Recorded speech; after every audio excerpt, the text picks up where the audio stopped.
Merci d'être là encore ce soir pour nous suivre, mesdames et messieurs. Bonsoir, bienvenue à cette grande édition du journal. Nous allons découvrir le sommaire de cette édition du mardi 21 mars 2023.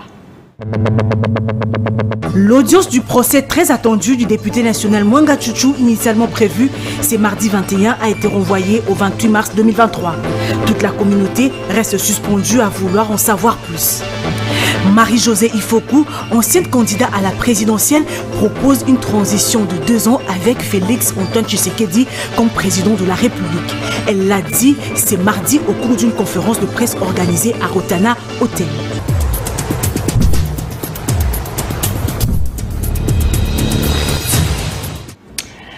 Bonsoir à tous et bienvenue à cette grande édition du journal. Vous l'avez suivi au sommaire de cette édition. Marie-Josée Ifoku, présidente du parti politique ANC et du mouvement Ekoki Inatosha, propose 2 ans de transition avec Félix Antoine Tshisekedi comme président de la République et les 2 chambres du Parlement devraient rester intactes. C'est sa proposition faite ce mardi 21 mars 2023 lors d'une conférence de presse tenue à Rotana Hotel à la Gombe. Adèle Bissosa pour la suite.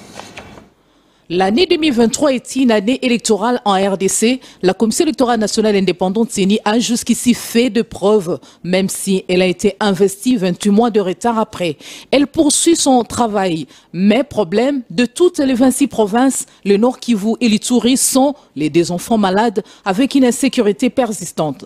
Va-t-on aller aux urnes le 20 décembre 2023 sans ces 2 provinces? Des propositions émergent. Marie-Josée Ifoku estime qu'il faut accorder 2 ans de transition avec Félix Tshisekedi à la tête du pays. À tout le peuple congolais, à toutes les couches de la population congolaise, de saisir cet appel-là que je viens de faire à la nation, où je demande à tous que nous puissions nous arrêter, que nous puissions nous poser des bonnes questions, que nous puissions nous mettre tous ensemble pour aller à une nouvelle république, celle que j'appelle la 4e république, la république de l'équilibre, la république qui a 4 pieds. C'est à ça que j'ai fait appel ce matin, parce que nous voyons bien que ça ne va pas. La guerre à l'Est continue, ça fait plus de 2 décennies, donc nous ne pouvons pas aller aux élections avec cette situation-là. Le dysfonctionnement de l'État, ça ne va pas, nous tous nous le savons très bien. Les tensions qu'il y a entre politiciens, alors que nous nous sommes rendus compte qu'il n'y a ni opposition ni majorité, c'est tous des politiciens, nous sommes tous des politiciens. Et si nous avons été capables de nous battre pour les intérêts personnels, nous invitons les politiciens à pouvoir se battre pour toute la population congolaise, à se battre pour protéger le Congo. C'est pour ça que nous avons tout simplement voulu conscientiser les confessions religieuses, la société civile, les femmes, la jeunesse, que nous puissions comprendre, nous sommes tous de Congolais. Mettons-nous ensemble et réfléchissons et allons vers une nouvelle république. C'était ça l'appel à la nation ce matin. Qui vivra verra. Entouré de quelques membres de son bureau, le président du Sénat, Modeste Bati Lukwebo, a abordé la question sécuritaire dans l'Est de la République démocratique du Congo avec Jean-Pierre Raffarin, ancien Premier ministre français, à la tête d'une forte délégation nommée la Fondation des leaders. Raffarin s'engage dans un lobbying contre la guerre dans l'Est de la RDC. Eric Izami pour la suite. Avec cette délégation, le président du Sénat, Bati Lukwebo, a passé en revue la grande préoccupation de l'heure liée au retour de la paix dans la partie orientale de la RDC. Le sujet relatif aux préparatifs des élections prévues à la fin de l'année 2023 s'est aussi invité à cette rencontre conviviale.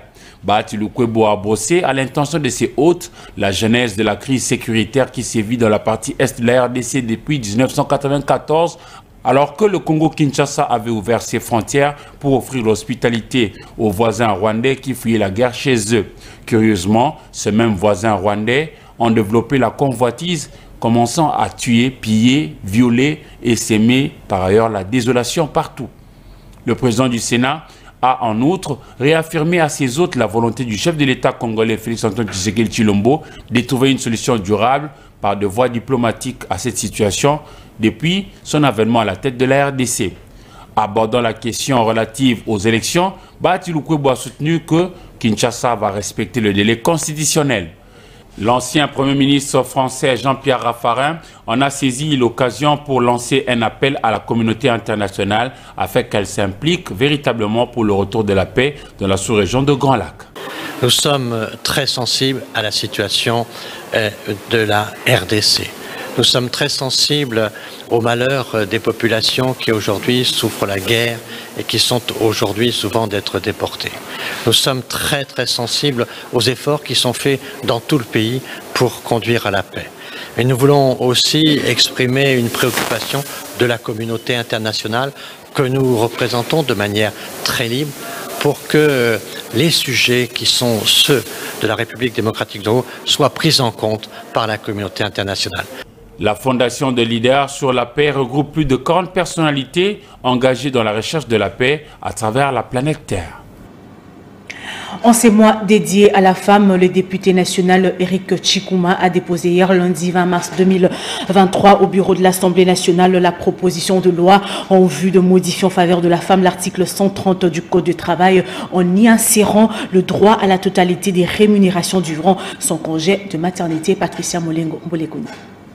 Profitant de la célébration de droits de femmes en ce mois de mars, le député national Éric Tchikouma veut valoriser la femme congolaise et l'enfant nouveau-né en proposant une loi modifiant et complétant le code du travail en vigueur en République démocratique du Congo. Cet élu du peuple s'est inspiré d'une initiative de la juriste Derti Ekofo. Cette dernière a bénéficié particulièrement du concours d'un autre juriste analyste, Alain Ngunda Ikala. En effet, il s'agit d'accorder l'opportunité à la femme à obtenir l'entièreté de son salaire après la maternité. Nous avons déposé une proposition de loi modifiant et complétant le code du travail en vigueur en République démocratique du Congo, spécialement dans son article 130 alinéa 2, pour pouvoir intégrer le droit à la totalité de la rémunération due à la femme salarié qui prend son congé de maternité selon la loi ici en République démocratique du Congo. C'est l'essence du texte que nous venons de déposer au bureau et nous pensons que ce texte devra bénéficier d'un soutien d'une large majorité de femmes qui travaillent ici en République démocratique du Congo. Par cette proposition de loi, le député national Éric Tchikouma n'a qu'une vision, celle de soutenir l'émancipation de la femme en lui permettant de concilier sa vie professionnelle, familiale et privée. Par ailleurs, la haute cour militaire qui juge en procédure de flagrance le prévenu député national Edouard Mwangachuchu Izi et le commissaire principal Robert Mouchama Liroy a tenu ce mardi 21 mars 2023 sa 5e audience dans cette affaire qui les oppose à l'auditeur général militaire public. Elle a renvoyé la cause à la 8e pour la non-assistance du prévenu Mwangachuchu. Sylvain Kapombo Bosengele nous en donne les détails dans ce reportage. C'est à la prison centrale de Makala, lieu d'incarcération de deux prévenus, à savoir le député national Edouard Mwangachuchu Izi et le commissaire principal Robert Mouchama Liroy, que la haute cour militaire qui les juge en procédure de flagrance a tenu sa 5e audience dans cette cause. Les accusés sont poursuivis pour participation à un mouvement insurrectionnel, détention illégale de munitions de guerre et incitation des militaires à commettre des actes contraires au devoir ou à la discipline. Alors que la haute cour militaire devrait aborder ce mardi 21 mars 2023 le fond de l'affaire, les avocats de la défense du prévenu député national Mwangachuchu, élu du Nord Kivu, ont brillé par leur absence à cette audience. Alors que la remise a été contradictoire à l'égard de toutes les parties, a fait savoir les juges présidents, ce qui n'a pas permis à la Cour de poursuivre l'instruction de la cause car l'accusé principal a exprimé son refus de répondre aux questions des juges sans être assisté de ses conseils. Le ministère public, dans ses avis, a soutenu que la demande de la remise sollicitée par le prévenu Mwangachuchu Izi est fondée. Pour respecter ses droits, la haute juridiction militaire a donc fait droit à la requête du dit prévenu et a renvoyé la cause à la 8e, c'est-à-dire le mardi 28 mars 2023, toujours au CPRK, ex-prison centrale de Makala, à 9h précises. Et ce reportage a été rendu par Patrick Borel Mukendi. Rendons-nous maintenant dans la province du Nord Kivu pour vous dire que les services de renseignement des forces armées de la République démocratique du Congo ont mis la main sur 5 inciviques qui recrutent le jeune Congolais pour le compte de M23 RDF. Suivez. Le recrutement des éléments de M23/RDF se porte bien dans la ville touristique de Goma. Le service de renseignement de l'armée loyaliste a mis la main en début de cette semaine sur 5 agents de liaison de cette coalition qui recrute le jeune. Ils ont été présentés par le porte-parole de l'armée loyaliste en province du Nord Kivu ce 21 mars 2023. Comme les autorités l'ont toujours souligné, c'est que le M23/RDF continue à sensibiliser nos jeunes pour que ces derniers puissent adhérer leur mouvement avec des promesses fallacieuses. Aujourd'hui, en ma présence, vous avez ces jeunes gens qui ont été sensibilisés par le M23/RDF pour qu'ils puissent recruter les jeunes Congolais et qu'ils puissent adhérer à leur mouvement. Grâce à la veille de nos services de renseignement, nous avons pu mettre la main sur ces gens qui ont été sensibilisés pour recruter la jeunesse et vous les présenter. Asante Bizimana, car c'est de lui qu'il s'agit, a été recruté pour trouver des jeunes en faveur du mouvement du M23. Il explique sa mission. Déjà une semaine que j'ai été appelé, comme quoi je peux les aider puisque c'est un collègue de classe et de la première année secondaire qui est là, qui m'avait appelé, non, est-ce que tu ne peux pas nous aider, on va te faire d'argent. Si une fois tu parviens à nous faire au moins les jeunes, une fois tu nous fais au moins 20 jeunes, on va te faire $100. Alors, vu la pauvreté que j'ai facilement accepté. C'est hier et aujourd'hui que j'ai commencé au moins à le faire et on a mis la main sur moi. Pour sa part, le lieutenant-colonel Njiki Kaiko, porte-parole de l'armée au Nord Kivu, appelle le jeune à n'intégrer que l'armée loyaliste. Si les jeunes veulent faire l'armée, que les jeunes viennent s'enrôler au sein des forces armées de la République démocratique. Rendons-nous maintenant dans une autre province sous état de siège en Ituri. Les voix ne cessent de s'élever pour remercier le chef de l'État d'avoir initié le programme de 145 territoires, un projet qui vient améliorer les conditions et cadres de vie de la population. Cette dernière l'a fait savoir au cours d'une mission d'inspection de travaux sur terrain par le BSECO, antenne provinciale dans le secteur de Bahema Sud. La stabilisation de la situation sécuritaire dans les territoires du Roumo, dans le secteur de Bahema Sud, galvanise le programme de développement local de 145 territoires. En Ituri, en cette période de l'état des sièges, sous le commandement du lieutenant-général Luboyanka Chamadjouni, où les forces armées pacifient lentement et sûrement la province de l'Ituri. Place à la construction des infrastructures sociales de base, notamment le centre de santé et les écoles dans le cadre de ces vastes projets initiés par le chef de l'État qui se poursuit sans désemparer au village Bogoro dans le Bahema Sud. Toussaint Batomike, ingénieur à pied d'œuvre du bien-être bien vivre, là est le responsable de ces 3 sites, promet la réception technique de ces ouvrages pour le mois d'avril. Ceux qui continuent à rêver, qui continuent de rêver, parce que comme vous le voyez bien, ce n'est pas une utopie, mais c'est tout à fait une réalité. Ces ouvrages que nous personnellement, moi personnellement, j'appelle affectueusement mes enfants. Bientôt là, ils vont naître. Comme vous le voyez bien, ça évolue à un bon rythme. Ce n'est pas question de se fixer des idées ou quoi que ce soit. Voilà, les ouvrages sont là. Le PDL 545T vient lutter contre le chômage tout en occupant plusieurs et leur accordant une opportunité d'emploi. Grâce à ces programmes, j'ai reçu une opportunité d'emploi. Je suis fournisseur de matériaux de construction au sein des différents sites. Plusieurs aussi comme moi ont reçu cette opportunité. Nous encourageons les autorités de continuer dans cette lancée. Au vu de l'évolution des travaux sur terrain, l'érection de la structure sanitaire de Nyakeru, l'école primaire et le centre de santé de Bogoro, les bénéficiaires ne cessent de louer cette volonté politique du chef de l'État qui est celle d'améliorer les cadres de vie des populations. Nous nous réjouissons ardemment pour l'avancement des travaux sur terrain. Nous voulons que ce travail aille jusqu'à sa finalité.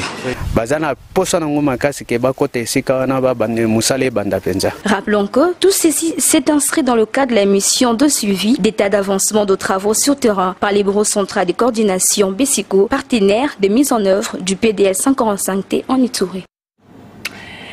La ministre d'État, ministre du portefeuille Adèle Kanida, demande aux responsables de la SNEL d'élaborer urgemment un plan de communication en ce qui concerne l'amélioration de la desserte en électricité. Cela fait suite au rappel du chef de l'État, Félix-Antoine Tshisekedi, lors de la 85e réunion du Conseil des ministres tenue le 17 mars 2023. Lors de la 95e réunion du Conseil de ministres tenue le 17 mars dernier, le président de la République avait rappelé à la SNEL l'obligation d'assurer une communication régulière et sincère sur les coupures intempestives et le délestage prononcé, causant ainsi de nombreux dégâts dans des ménages, de pertes en provisions, des appareils ménagers détruits. La ministre d'État, en charge du portefeuille, la princesse Adèle Kanida Maïna, a exigé à la SNEL un plan de communication afin de limiter les dégâts. La SNEL est appelée à communiquer clairement à ses abonnés un programme bien défini quant à l'amélioration progressive de la desserte en électricité de manière permanente, notamment dans les différentes communes de la capitale et du pays. Vous devez, pour les communes qui doivent impérativement subir des opérations de délestage visant à garantir une desserte minimum et équitable aux abonnés du fait de la capacité limitée et momentanée du réseau électrique. Établir une programmation claire du délestage pour permettre aux ménages de s'organiser et de leur éviter les désagréments dont ils sont les seuls malheureusement à supporter les conséquences. Pour le ministre des Ressources hydrauliques et électricité, Olivier Mwende Moukaleng, la SNEL doit être proactive. Cette décision nous concerne tous en tant que citoyens congolais. Il s'agit ici de travailler ensemble pour essayer d'informer la population activement des délestages et du plan de délestage qui les affecte. Le comité de gestion de la SNEL, qui a pris acte de cette décision du chef de l'État, a promis de travailler davantage pour que la population soit informée en temps réel. De son côté, le ministre provincial de l'Environnement et des Développement durable de la province du Mai-Ndombe a effectué une visite de travail à Koutou. Il a exhorté les opérateurs de construction de tout faire pour avoir des bâtiments dignes dans cette partie de la République. Avant d'entamer la deuxième phase des travaux, le ministre provincial en charge de l'environnement et développement durable dans la province du Mai-Ndombe a usé du contrôle pour s'assurer de la bonne construction des ouvrages. Ignace Monzabonda a visiblement eu de regrets à l'issue de la visite du bâtiment imposant construit dans ces territoires des Koutou, car ne respectant pas les normes édictées en la matière. D'une visite bien guidée, pour évaluer, non seulement visiter, mais évaluer aussi les travaux des infrastructures réalisés par le projet Pirée du Mai-Ndombe. Les dits travaux ont été destinés ou ont été appelés à réaliser à la phase 1. Et maintenant que nous voulons entamer la deuxième phase, nous sommes dans l'obligation, nous étant le gouvernement provincial, de s'enquérir, de s'assurer que les travaux ont été bien faits. Malheureusement pour nous, le premier constat que nous puissions fixer nos points de vue, ça sort clairement que les travaux n'ont pas été à 100% satisfaits. Ces membres du gouvernement provincial de Mai-Ndombe en a profité pour exhorter les autres partenaires locaux et étrangers à s'adonner à la construction adaptée suivant les normes pour doter cette partie de la République démocratique du Congo des infrastructures de base dignes du Grand Congo. De Mai-Ndombe à la Chopo, Blaise Moussa revient sur la célébration de la journée internationale de forêt qui est célébrée le 21 mars de chaque année à Kisangani. L'ONG SOS Nature a procédé au recyclage de déchets non biodégradables au jardin botanique de la faculté de sciences de l'université de Kisangani. L'ONG SOS a procédé ce mercredi 21 mars 2023 au recyclage des déchets non biodégradables au jardin botanique de la faculté des sciences de l'université de Kisangani. C'était à l'occasion de la journée internationale des forêts. Les forêts revêtent d'une extrême importance dans la vie de l'humanité. Elles constituent des réservoirs de carbone et permettent de lutter contre le réchauffement climatique et l'enrichissement des sols. Les forêts créent également les couloirs migratoires pour les espèces animales et végétales capitale, a indiqué à la substance le professeur Jean-Rémy Makana, coordonnateur de l'ONG SOS Nature. Ramasser les déchets non biodégradables, entre autres les déchets en plastique. Vous savez qu'à Kisangani, par exemple, le plus grand problème de santé que nous avons ici, c'est le paludisme. Le paludisme prolifère avec la prolifération des moustiques. Et les moustiques se reproduisent dans tout endroit là où l'eau est en train d'extagner. Et les déchets en plastique en forêt sont des lieux où l'eau va s'accumuler, où les moustiques vont venir pondre leurs œufs et se multiplier et donc augmenter le risque de paludisme au niveau de Kisangani. Les forêts jouent plusieurs rôles. Les forêts jouent des rôles écologiques comme la protection de la biodiversité, comme la séquestration et le stockage de carbone, comme la protection des cours d'eau et des sols. Les forêts jouent aussi des rôles économiques très importants pour les populations. Le professeur invite la population congolaise en général et celle de la Tchopo en particulier à protéger les forêts car son importance n'est plus à démontrer. Les populations doivent protéger les forêts pour éviter la déforestation exagérée, pour éviter la déformation par une chasse qui ne respecte pas les normes. Les populations doivent aussi éviter de polluer la forêt avec des choses qui ne sont pas censées être dans la nature. À noter que les thèmes retenus pour célébrer cette journée est les forêts et la santé. Le gouvernement congolais vole au secours de personnes vulnérables. Une délégation du ministère des Actions humanitaires séjourne à Bunia pour cette fin conduite par Hubert Tetika, DIRCAB du ministère des tutelles. Il a été reçu hier lundi par le vice-gouverneur policier à Bunia, Junior Selimani. Le gouvernement de la République préoccupé de la situation humanitaire de milliers de déplacés en situation de détresse, plus de 4000 ménages disséminés en territoire de Mahagi, Djougou et Irumu seront bénéficiaires de cette assistance humanitaire. Voilà ce qui justifie la présence à Bunia d'une délégation du ministère des Actions humanitaires en tête Hubert Tetika, directeur de cabinet du ministre de tutelle. Ce dernier a été reçu ce lundi en audience par le vice-gouverneur policier de Toury, en lieu et place de son titulaire en mission. Un message un peu de réconfort à nos compatriotes pour leur dire que les chefs de l'État et toute son équipe ne les ont pas oubliés.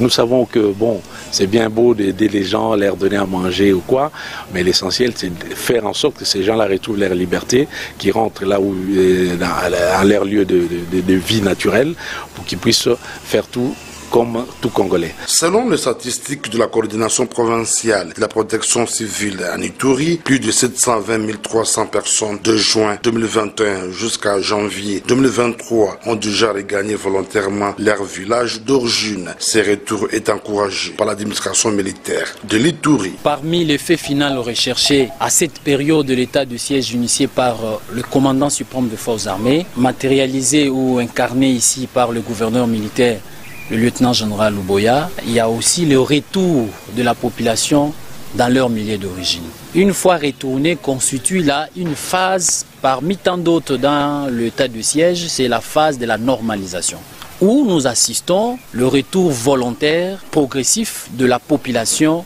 dans leur milieu d'origine. Cette mission gouvernementale intervient après celle des Nations Unies qui a séjourné en Ituri la semaine dernière, question d'apporter les réponses urgentes aux problèmes humanitaires.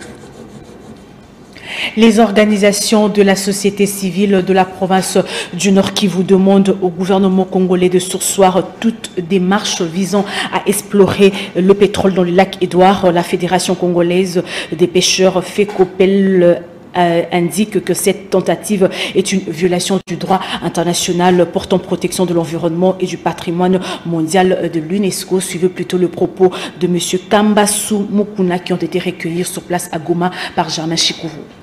Et pour ne pas entrer dans la guerre sur le plan environnemental ou écologique, pendant que l'Est de la RDC est en guerre, qui massacre la population congolaise jour et nuit, tout en détruisant les écosystèmes naturels du parc et ses environs, nous vous prions, Excellence, Madame le vice-premier ministre, ministre de l'Environnement, de user de votre pouvoir pour que les blocs pétroliers 4 et 5 soit retiré de la liste de 27 blocs pétroliers mis en vente aux enchères par le gouvernement de la RDC, tout en demandant au président de la République démocratique du Congo de retirer l'ordonnance numéro 010/044 du 18 juin 2010 autorisant l'exploration et l'exploitation du pétrole dans les blocs 4 et 5 qui reste une menace permanente à la biodiversité du parc national de Virunga et du lac Édouard en particulier. Faire respecter la loi numéro 14/003 du 11 février 2014 relative à la conservation de la nature dans la gestion des aires protégées et le parc national de Virunga en particulier.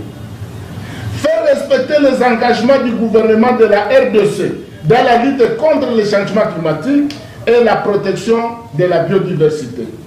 Entrer en contact avec le ministre de la Défense nationale pour rendre opérationnel le corps PEPEN afin de sécuriser les aires protégées, dont le parc national de Virunga en particulier. Protéger l'écosystème aquatique du lac Édouard contre toute menace politique et activité incompatible.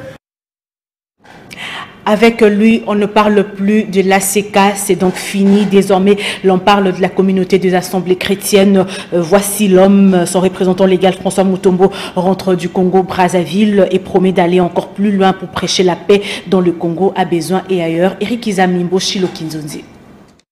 Un changement notable. La communauté des assemblées chrétiennes Voici l'homme, CACVH, ouvre grand ses tentacules et s'implante bien. Son représentant légal, Mutombo François, dit Voici l'homme, est revenu sur Kinshasa mardi 21 mars 2023 en provenance de Brazzaville. Humble mais droit, cet homme de Dieu a conscience que le Congo a besoin de la paix. Au Beach Ngobila, il a motivé la raison de sa traversée. Nous sommes une nouvelle communauté qui vient de s'implanter et je crois qu'à Brazzaville, on est allé d'abord voir la santé de nos assemblées aussi. Il y avait des services qu'on devait clôturer là-bas. Je crois que c'était... Ils avaient la dédicace de l'année et on a fini ça hier. C'est pourquoi aujourd'hui on est de retour. Il en a profité pour esquisser la suite de son périple après la Belgique, le Congo-Brazzaville, la Bible en main. La semaine prochaine, on est aux États-Unis et après on fera le Canada dans moins d'une semaine. Toujours dans le cadre évangélique, c'est ça ma mission. Moi, je ne me déplace pas pour des business ou soit pour un autre motif. Quand je sors, c'est que j'ai ma Bible dans le sac. L'opinion devra noter que François Mutombo dit Voici l'homme réitère sa détermination à aller, au nom de sa nouvelle communauté, propager l'évangile du Christ pour enraciner la culture de paix. Et voilà, nous allons maintenant prendre le condensé de l'actualité africaine et internationale avec la Voix de l'Amérique. Le journaliste français Olivier Dubois a été libéré. Il est arrivé ce lundi à l'aéroport de Niamey, au Niger, près de 2 ans après avoir été enlevé au Mali par l'alliance djihadiste du groupe de soutien à l'islam et aux musulmans. L'humanitaire américain Jeffrey Woodkey, enlevé en octobre 2016 au Niger, a également été libéré. L'opposition en Guinée a reporté une manifestation contre le pouvoir prévue ce lundi à Conakry. Les Forces vives de Guinée, une coalition des principaux partis, de syndicats et d'organisations non gouvernementales, ont décidé d'accéder à la demande des autorités religieuses de mener leur démarche de conciliation dans le calme et la sérénité, dit l'annonce faite dimanche. Au Nigeria, les premiers résultats continuent de tomber au compte-gouttes après des élections locales marquées par des violences, des irrégularités et des signes de faible participation. Ce samedi, le pays le plus peuplé d'Afrique a voté pour élire plus de 900 représentants des assemblées des États, ainsi que les gouverneurs de 28 des 36 États. Au Kenya, le chef de l'opposition Raila Odinga a appelé à des manifestations chaque semaine contre l'inflation, évoquant également une guerre, alors que des rassemblements opposent protestataires et forces de l'ordre, notamment à Nairobi. La police a tiré des gaz lacrymogènes et a procédé à une vingtaine d'arrestations. Ainsi prend fin ce journal. Mesdames et messieurs, merci à vous tous qui l'avez suivi. Nous allons prendre le rappel des titres. L'audience du procès très attendu du député national Mwanga Chouchou, initialement prévu ce mardi 21, a été renvoyée au 28 mars 2023. Toute la communauté reste suspendue à vouloir en savoir plus. Marie-Josée Ifoku, ancienne candidate à la présidentielle, propose une transition de 2 ans avec Félix Antoine Tshisekedi comme président de la République. Elle l'a dit ce mardi au cours d'une conférence de presse organisée à Rotana Hotel.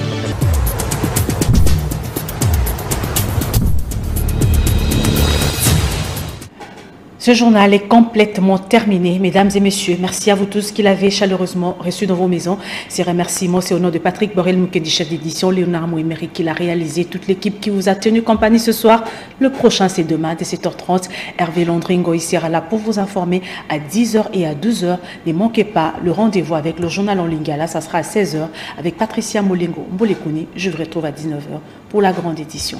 Bonsoir chez vous.